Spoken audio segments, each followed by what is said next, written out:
त्यांच्या पगारातून 2% प्रमाणे रक्कम वसूल करतो। नंतर इतर बाबी वरून येणारी रक्कम आपलं रद्दी विक्री, शेतातून, हराशीतून वगैरे, भाड्यातून, मी खिचडीचा उल्लेख इथे करणार नाही, तो गोपनीय भाग आहे।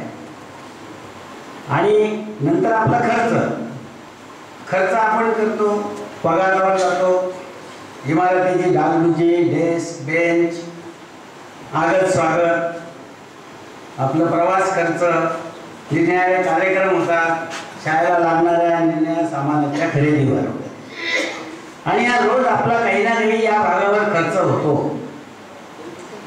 परंतु असं दिसलं की आपण खर्च करतो, परंतु याच्या नोंदी रोजच्या रोज घेत नाही। आणि या नोंदी कशात घेतल्या जातात सर्वांना माहिती आहे।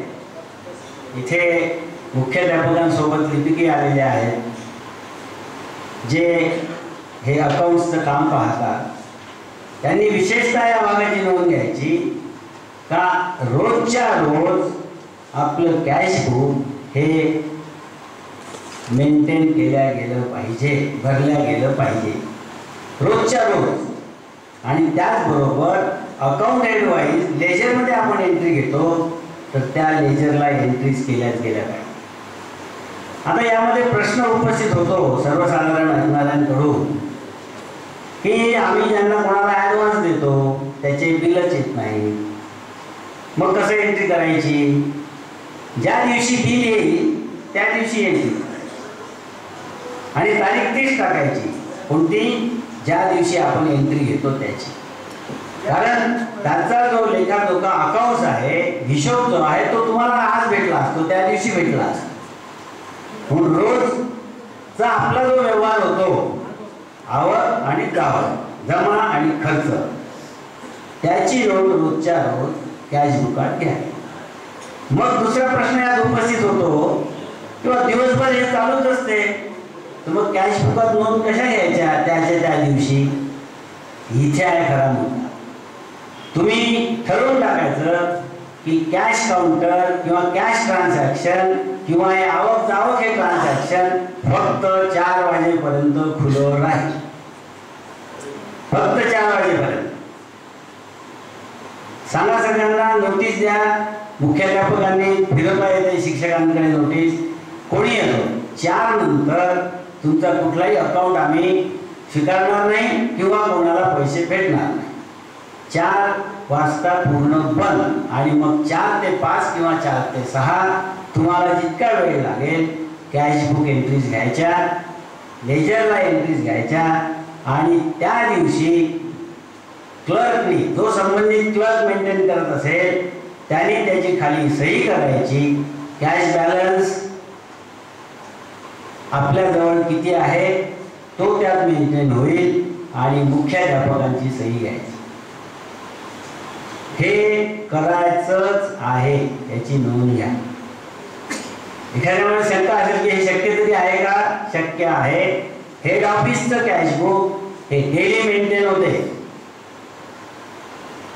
कालपर्यंत जांभूळकर साहेबांच्या सह्या झालेल्या आहेत, कॅश बुक कंप्लीट झालेलं आहे।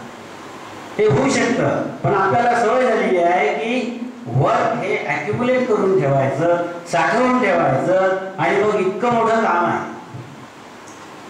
माझ्याकडे ऑफसेट प्रिंटिंग जे आहे, शिवाजी ऑफसेट, त्याचा समिती अध्यक्ष मी आहे। मी सर्वप्रथम हेच पाहतो, 4 महिन्यापासून कॅश बुक लिहिण्यात नव्हता। मी बोलावलं तिथल्या लोक डिलिंग असतील, त्याला सांगितलं तुम्ही आता रात्रंदिवस बसा, मला 7 दिवसात आतापर्यंतच्या सर्व एंट्रीज पाहिजे, लेजर आणि कॅश। बसले, केलं, आणि आता डेली कॅश बुक मेंटेन होते। त्यांना हेच सांगितलं फक्त 4 वाजेपर्यंत ट्रान्झॅक्शन चालू ठेवायचं, हे होऊ शकतं केलं तर। आणि याचेच कारण असे आहे की हे आपण ॲक्युमुलेट करत करत गेलो, आणि मग आपलं जे ॲन्युअल ऑडिट रिपोर्ट जे आहे ते अजून होत नाही, अजून होत नाही, अजून होत नाही, असं होतं। मार्च महिन्याच्या शेवटी मी 8-10 दिवस इकडे तिकडे समजू शकतो, कारण आपल्याला सर्व क्लोज करायचं असते। त्या महिन्यात ज्यांना ॲडव्हान्सेस दिलेले आहे त्या ॲडव्हान्सेसचे अकाउंट यायचे असतात, ते 8-10 दिवस मार्चच्या एंडला मी समजू शकतो पुढे ढकलले, पण 3-3, 4-4 महिने पुढे हे शक्य नाही, हे व्हायला नको. म्हणून तुमचा कॅश बुक हे डेली मेंटेन हे झालंच नाही. आता त्याचबरोबर बँक रिकन्सिलेशन, तुम्ही इतके चेक देता दर महिन्यात आणि बँकेच्या शेवटी, महिन्याच्या शेवटी जर तुम्ही बँकेचं स्टेटमेंट पाहिलं तर तुम्ही दिलेले चेक आणि बँकेमध्ये हे चेक ऑनर झालेले चेक याचं तारतम्य जुळत नाही, कारण कोणी नंतर चेक टाकतो वगैरे वगैरे. तर बँक रिकन्सिलेशन हे झालंच पाहिजे.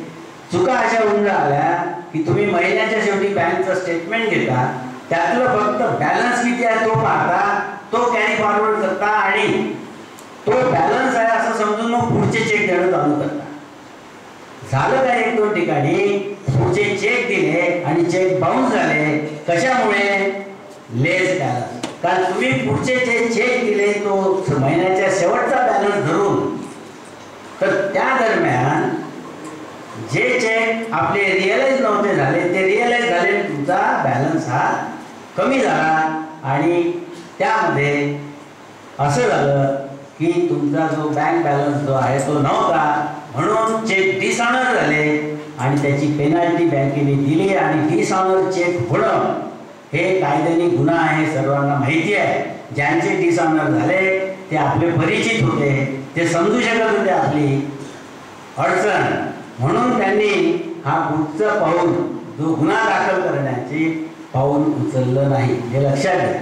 म्हणून बँक रिकन्सिलेशन हे दर महिन्याच्या शेवटी झालं पाहिजे. दर महिन्याचं स्टेटमेंट घ्यायचं आणि पाहायचं आणि जे जे चेक दिले ते चेक बँक बॅलन्स म्हणून वजा करून तो बॅलन्स आपल्याजवळ आहे असं समजून त्याप्रमाणे ट्रान्झॅक्शन करायचं.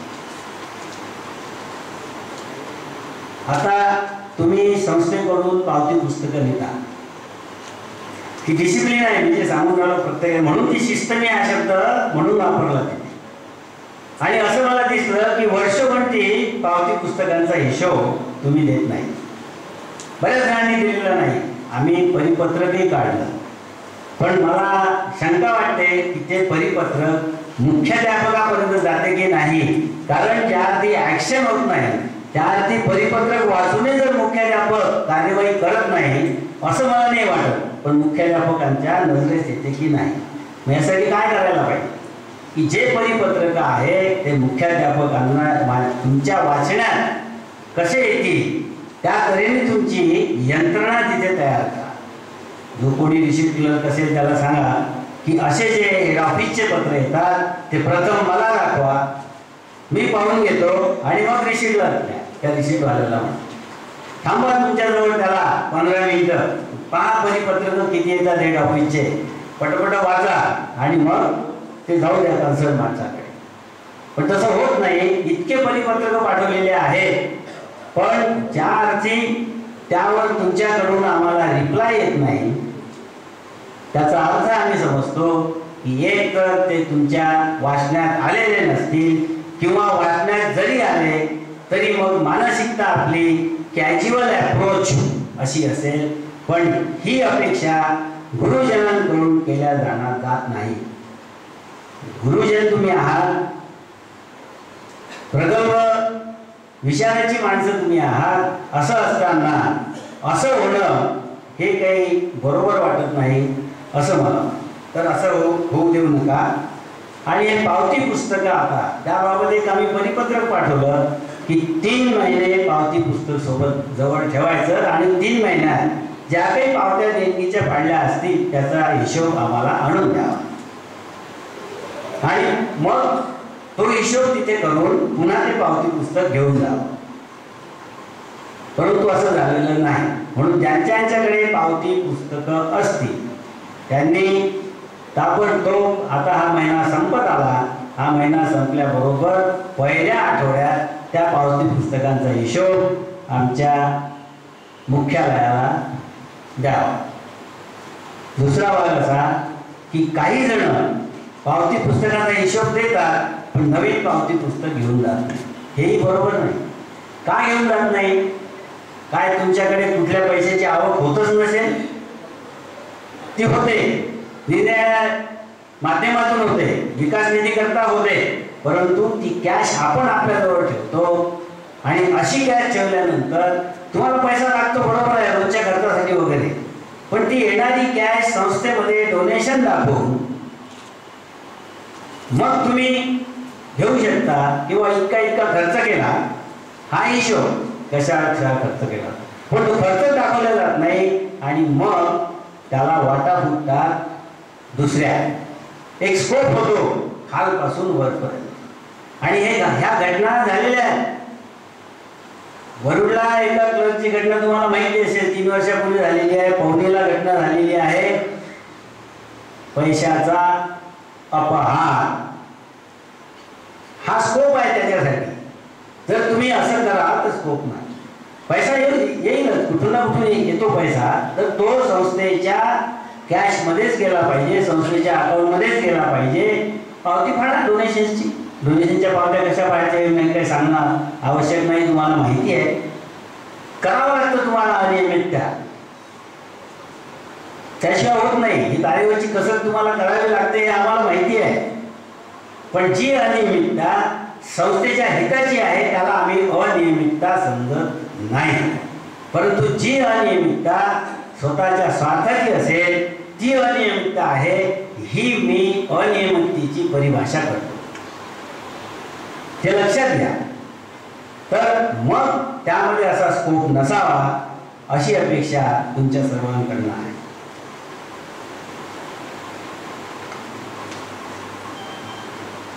आम्ही एक अजून परिपत्रक पाठवलं की पासबुकात त्या महिन्यात जमा होणारा पैसा व त्यातून काढलेला पैसा, क्रेडिट डेबिट याची माहिती मुख्यालयाला संबंधित महिन्याच्या पुढच्या 10 तारखेच्या आत सादर करावे.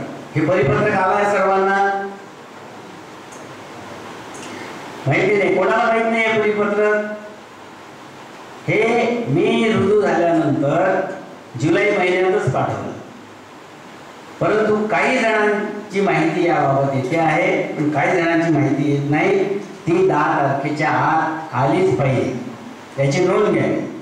पुढच्या महिन्यात आम्ही प्रत्येक मुख्याध्यापकांना ज्यांच्याकडून माहिती येत नाही त्यांना फोन करू, त्यांचा एक चार्ट बनवू. फोन नंबर आमचा जो डिलिंग असिस्टंट आहे फोन करेल आणि त्यामध्ये मुख्याध्यापकांचं नाव, तारीख आणि त्यांचं काय म्हणणं आहे ते म्हणणं आम्ही लिहून घेऊ आणि त्याच्यावर आमच्या क्लर्कची सही राहील.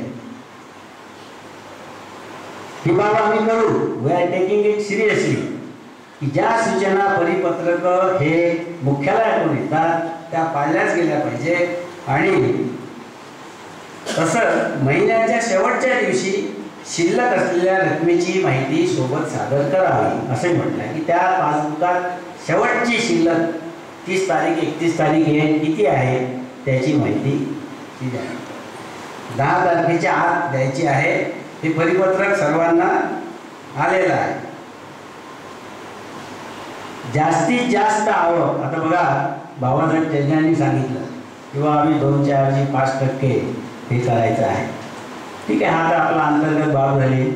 आपण सर्व सेवक आहोत, आपण त्याचा मोबदला घेतो आणि या दृष्टीने संस्थेला पैसा पाहिजे आणि त्या शाळेला ज्या शाळेतून हा पैसा येईल त्याचा उपयोग त्या शाळेलाच येईल. तर जास्तीत जास्त आवक शाळेला कशी होईल आणि खर्च अनाठाही होणार नाही याबाबत काळजी घेणे आवश्यक आहे. आता हा अनाठाई शब्द जो वापरला तो काही विशिष्ट हेतूने वापरला. काय होतं की जे पेमेंट आपल्याला मुदतीत करायचे आहे आणि मुदतीत जर केले नाही आणि उशीर झाला तर आपल्याला पेनाल्टी, त्याला दंड म्हणतो आपण, तो पडतो. हे पेनाल्टीचं जर शेविंग झालं तर ती बचत नाही का? ती बचतच आहे. तर ही पेनाल्टीची शेविंग, मग अशा पेनाल्टी पडणं अनाठी खर्च आहे की जो आपण वाचवू शकतो. उदाहरणार्थ विजेची बिलं, टेलिफोनची बिलं, पाण्याची बिलं. दुसरं उदाहरण घ्यायचं तर पगार पत्रकातून तुम्ही डिडक्शन्स करता, इन्कम टॅक्सचं डिडक्शन करता, प्रोफेशनल टॅक्सचं डिडक्शन करता, काही व्हॅट डिडक्शन्स असतात, अजून सोसायटीचे डिडक्शन असतात, LICचे डिडक्शन्स असतात. हे वेळेच्या आत नाही दिले तर त्यावर भरपूर दंड पडतो. इन्कम टॅक्स जर त्या विशिष्ट वेळेच्या आत नाही भरला, टॅक्सेस वेळेवर आत नाही भरले, प्रोफेशनल टॅक्स, CPF नाही भरला, LICचा इन्स्टॉलमेंट नाही भरला तर हे दंड पडतात. हे तुम्हाला माहिती आहे. मी सुरुवातीला जेव्हा रुजू झालो त्यावेळेला माझ्याकडे हे टेलिफोनचे, इलेक्ट्रिसिटीचे आणि पिण्याच्या पाण्याची बिले यायची आणि चेकवर सही करायला सांगायचं. आणि चेकवर सही करताना मी ते टिप्पणी माझ्याकडे यायची. टिप्पणी आली तर कशी की सगळे जेवढे वाचर्स किंवा जेवढे अलग अलग अकाउंट्स आहेत त्याची एकच टिप्पणी. म्हणून मी सांगितलं की अशी मला एक टिप्पणी नको, प्रत्येक ॲटमची. तुम्हाला विजेचे बिल असेल, टेलिफोनचे बिल असेल, पाण्याचे, हे बिल पेमेंटची एक टिप्पणी. पण त्याचबरोबर टेबल खुर्ची परचेस, अजून काही दुसरे परचेसेस असतील ते परचेस त्याचबरोबर त्याच टिप्पणीतली आहे. अकाउंट्स अलग अलग, कुठला विकास निधी, कोणता फ्रीचा अकाउंट, कुठला अजून दुसरा अकाउंट. तर म्हणून टिप्पणी ही त्याचीच पाहिजे की ज्याचे व्हॉचर्सची तुम्ही पूर्ण एक टिप्पणी, 3 टिप्पणी झाल्या तरी चालतील, स्वयंस्पष्ट टिप्पणी ह्या पाहिजे. मग त्याचा मी विचार केला. तर म्हटलं का असं का, जुलै महिन्यात माझ्याकडे बिल आले तर म्हणजे इलेक्शन होतं ना, त्याच्यामुळे आम्हाला ट्रेझररच्या सह्या घेता नाही आल्या किंवा अध्यक्षांच्या सह्या घेता नाही आल्या किंवा सेक्रेटरीच्या सह्या घेता आल्या. मला माहिती आहे कारण मी सोबतच होतो. अरुण भाऊंनी आणि डॉक्टर राऊतांनी इलेक्शनच्या पिरियडमध्येही घरी सह्या केलेल्या आहेत. पण हा एक बहाणा झाला. मग दुसरा बहाणा असा होता की विजेचे बिलच आम्हाला वेळेवर प्राप्त होत नाही. मला एक सांगा, आपल्या घरचं बिल जर वेळेवर प्राप्त नाही झालं आणि पेनल्टीचं आलं तर आपण काय करतो? आपण एक तर जो वीज बिल देणार आहे त्याच्याशी भांडतो, नाही तर त्या MSEBच्या ऑफिसमध्ये जाऊन त्या अधिकाऱ्याशी भांडतो. हे कसं काय करू, इतक्या तारखेला, काही फार पर्टिक्युलर असतात घरच्या बाबत, किती तारखेला वीज बिल आलं ते लिहून ठेवतात, डायरी करतात सगळं. आणि मग एक्झिक्युटिव्ह इंजिनियरशी भांडतात. माझ्याशी भांडलेले आहेत लोक असे, जेव्हा मी MSEBला होतो तेव्हा. तर हे सगळं आपण आपल्या घरच्यासाठी करतो, पण संस्थेसाठी आता यानंतर हे कारण चालणार नाही. त्याचं कारण सांगतो मी का चालणार नाही.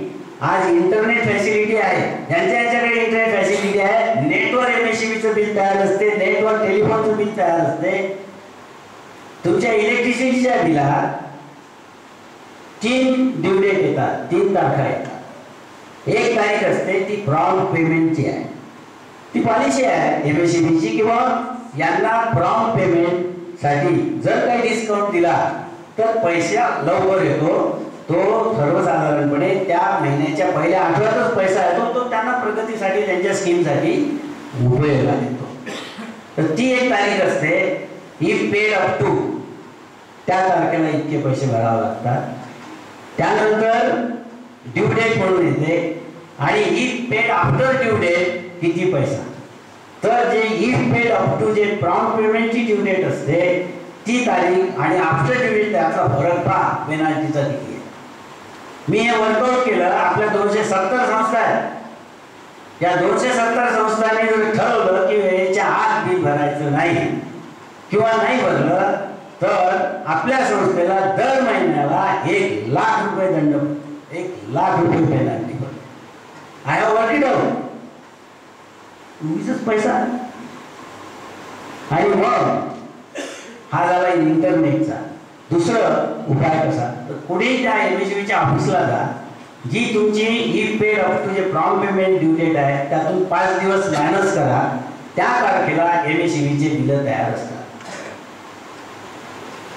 त्यांना सांगा की आमचं बिल नाही आलं, क्लर्कला मी म्हटलं की तुम्ही गेले होते का? नाही नाही ते साहेब बिलं येतात, ते बिलाची वाट पाहतो आम्ही.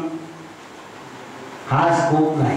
तिथे गेल्यानंतर ते डुप्लिकेट बिल देतात तुम्हाला, किंवा जो कन्सर्न माणसं असतात एमएससीबीचे त्यांच्याशी त्यांचे फोन नंबर काय आहे ते लिहून घ्या, त्यांच्याशी फोन करा. अरे बाबा बिल याला आमचं संस्थेचं बिल आहे, पेनल्टी आम्हाला पडते आहे.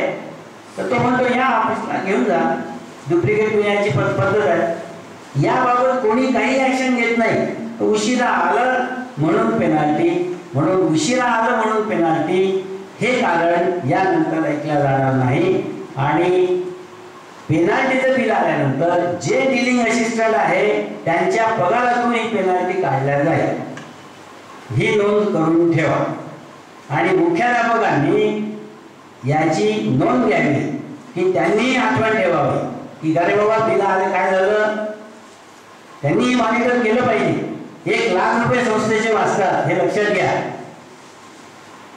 हा पैसा जो आहे, म्हणून मी ते अनादायी खर्च जो शब्द वापरला त्याच्याबद्दल तुम्हाला. दुसरा भाग एमएससीबीचाच आहे.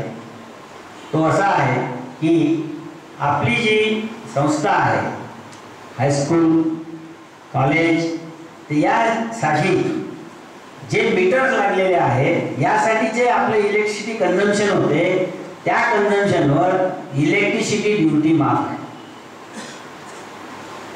इलेक्ट्रिसिटी ड्युटी ज्यावेळेस मी पहिले सचिव झालो त्यावेळेस एक मोठ्या प्रमाणात मी पाहिलं तर मेडिकल कॉलेजला एसटी कंज्युमर आहे मेडिकल कॉलेज, आणि त्या मेडिकल कॉलेजचं भरपूर बिल येत होतं. आणि जवळपास एक 80,000 रुपये महिना हे इलेक्ट्रिसिटी ड्युटी त्यात लागत होती. तर मग आम्ही याच्याप्रमाणे ते इलेक्ट्रिसिटी ड्युटीचं एक्झम्पशन मिळवून घेतलं. जे पैसे भरले होते आधी, आता 3 वर्षाच्या आधी आपल्याला क्लेम करता येत नाही, कारण 3 वर्षाच्या आधीचे पैसे काही फार होता, ती क्लेम केले. 24 लाख रुपये रिफंड भेटले. त्यांचे काही डिडक्शन्स वगैरे जाऊन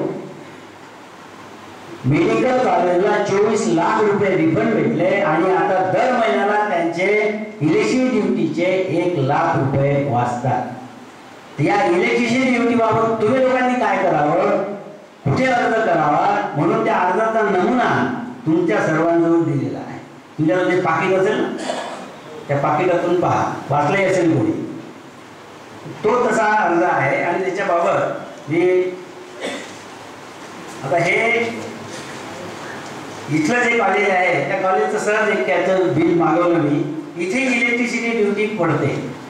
ही इलेक्ट्रिसिटी ड्युटी जवळपास टोटल याच्या बिलाच्या आपल्या 13% येते जर वर्कआउट केलं. तशी ॲक्च्युअली युनिट कन्झम्पशन आकार आणि इलेक्ट्रिसिटी ड्युटी याच्यामध्ये 20%चा फरक येतो, पण बाकीच्या सगळ्या दृष्टीने पाहिलं बिलाच्या तर 13%चा फरक पडतो.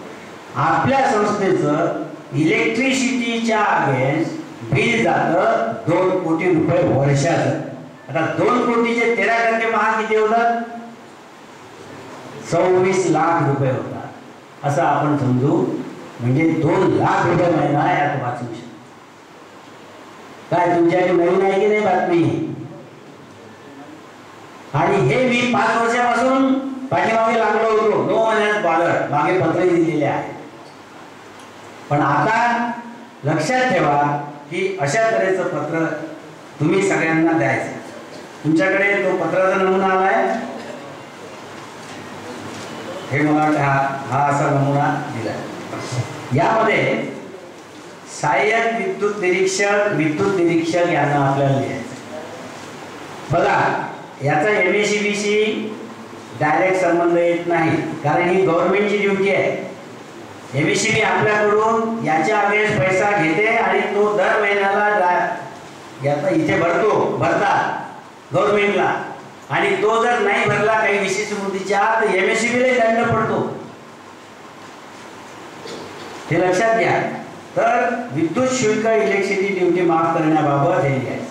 आता मी सहाय्यक विद्युत निरीक्षक का म्हटलं? विद्युत निरीक्षक माझ्या वेळेला फक्त अमरावतीला पोस्ट होती आणि अमरावती 4 डिव्हिजन सांभाळत होती. अकोला, बुलढाणा, यवतमाळ हे डिस्ट्रिक्ट त्यामध्ये होते. पण आता मला असं वाटते काही काही डिस्ट्रिक्टला आता झाले असते असिस्टंट इलेक्ट्रिकल इन्स्पेक्टरच्या पोस्ट आहेत आणि ज्या तालुका लेवलचे आहेत त्यांच्यासाठी असिस्टंट इलेक्ट्रिकल इन्स्पेक्टर ज्या गावाला असेल, अकोल्याला असेल, कदाचित तिथे झाले असेल इलेक्ट्रिकल इन्स्पेक्टर, तर यवतमाळला इलेक्ट्रिकल इन्स्पेक्टरचं ऑफिस आहे. आणि मग कोणाकोणाला हे पत्र दिल्यानंतर याच्याबरोबर आपली बिलाची कॉपी जोडायची, ही बिलाची कॉपी, ही कॉपी.